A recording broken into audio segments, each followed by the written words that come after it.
Yo, yo, yo, VC, I'm back real quick for one more entry today. This one is for Farley's Retro Fan Cave. Brother Farley, 325 subs contest. Congrats on the subs, my man. Very, very well deserved. Dig your channel. Everybody knows about Farley, I'm sure, but if you don't, information is down below. Go check out his channel. Give him a like. You'll dig the content. You know, Farley talks about rock, metal, a little country in there, a little hip hop thrown in there every now and then. But he doesn't just stick to vinyl. He does vinyl rips. He's showing cassettes, he shows CDs, and then he also shows 80s retro collectibles, laser discs, toys, you name it. If you're our age, you know, in your 40s, you're gonna love Farley's channel. And hell, you don't even have to be in the 40s. But if you're my age, man, when Farley shows his stuff, you automatically go back to being 12 years old again and think, oh shit, man, I should have kept all my He-Man figures, dude. Anyway, Farley, for his 325 subs contest, he wanted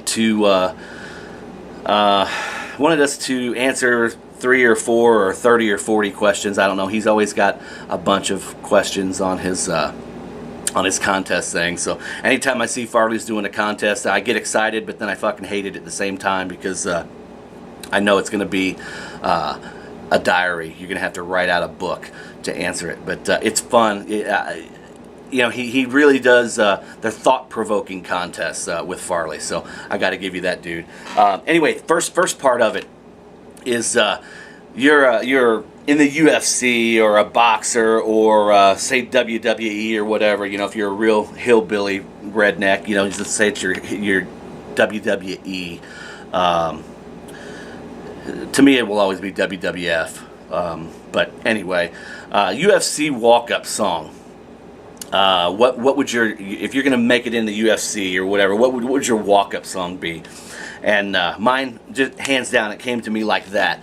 It is off of this album right here, Pantera, Vulgar Display of Power, and it's the opener, the ass kicker, Mouth for War. Just unbelievable. It hits you right in the face. It'll knock your teeth out, and that's kind of the impression I would want to leave if I were that were my walk-up song right there. Pantera, Mouth for War. Part 2. What song will be played at your funeral? This is one that I have made quite clear. It is actually written down. My wife and kids know about this. It's you know, you guys know that I sing a little bit, and this man is the reason, and this album actually is the reason that I sing. You know, that I sing country music, because when this came out, it changed my world. I mean, I would be just another fat guy you'd be fighting at the buffet line at Golden Corral if it wasn't for this album. Anyway, since Farley shows a bunch of cool shit on his channel and things other than the format of vinyl, I decided to show this. We don't see enough long boxes. Remember the long boxes, guys? This is Garth Brooks' debut album. The original CD in a long box. I have his first 4 or 5. 1, 2, 3. I have his first 5 in long box form. So, anyway, the song that would be played at my funeral would be "The Dance" by Garth Brooks. If you're not familiar with the dance, or even if you are, you know, the chorus says, "And now I'm glad I didn't know the way it all would end, the way it all would go. Our lives are better left to chance. I could have missed the pain, but I'd have had to miss the dance." That sums it all up right there. So there's my funeral song, Garth Brooks, "The Dance."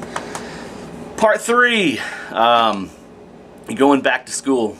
Jesus, I would hope I wouldn't be going back to school at my age, but anyway, you're going back to school for one reason or another, and you have a paper that's due, and you need to describe a song that best summarizes your life or view of the world.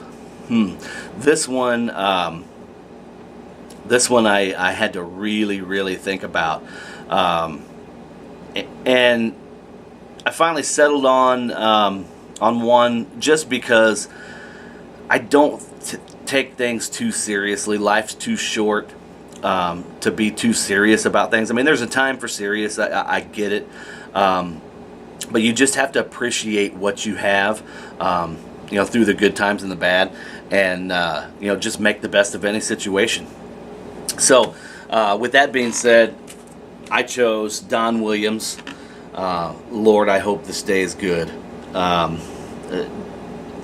Really, you kind of want to know, if you guys aren't familiar with the song, or Don Williams, the man has a golden, pure voice. I mean, his voice is like, it's as smooth as a baby's ass. I'm not kidding. Give it a listen if you don't know. I mean, I already know Farley is familiar with this, but just check out the lyrics to "Lord, I Hope This Day Is Good." That's my view right there.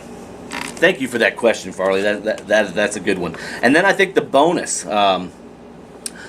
question was, show an album, which I'm going to show more than one album, but show an album that most people wouldn't think you own. Well, if you've hung around my channel for any time, you know that you never know what the hell I'm going to show.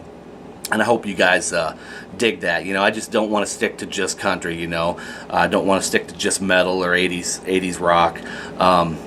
I try and I dig all forms of music, and to me there's two kinds of music, good and bad, and that's it. I don't put labels on anything. It's just that, seriously, it's just good and bad. So you wanted me to show an album that most people wouldn't think that I own. Here's one here. Pink. Try this. I absolutely love Pink. The woman she's probably my favorite female vocalist of any genre over the past 20 years. She's just unbelievable, and this is a super rare album, super hard to find, but just an unbelievable record, and I love it. Next, kind of funny, but great stuff. El King. This was mentioned to me. I had shown something, and Diggy, P. Diggy, or Gosler Ollendorf, Bill, had mentioned no El King, and I'm like, El King? What do you mean? Through some PMs back and forth or texts, he had told me, you need to check her out, blah blah blah. And so I did, and loved the first couple things that I heard. I mean, I didn't go listen to everything, but I listened to the first two things that I found on YouTube and just ordered the record. 3 days later, it was at the door, and I dig it. She's sassy, can sing her ass off, great songwriter, and apparently Rob Schneider's daughter, so good stuff. El King. And then last but not least, you guys have seen this one before. Not one, but two copies of Meghan Trainor Tidal. I have the pink, the limited edition pink pressing, and then the standard pressing here. But Meghan Trainor, it's bubblegum pop, but man, she is so freaking good. I love it. It's kind of like a throwback to the 80s. Cyndi Lauper-ish type stuff, but man, I love it. It's great stuff. So there's my stuff that you wouldn't think I would have in my collection. Anyway, Farley, thanks for putting this on. Congrats again on your 325 subs. Let's see what 400 brings. Let's see what 500 brings. Great dude. Love communicating with you through YouTube and Facebook, you name it. Let's continue to stay close and take care, my man. Congrats again. Peace.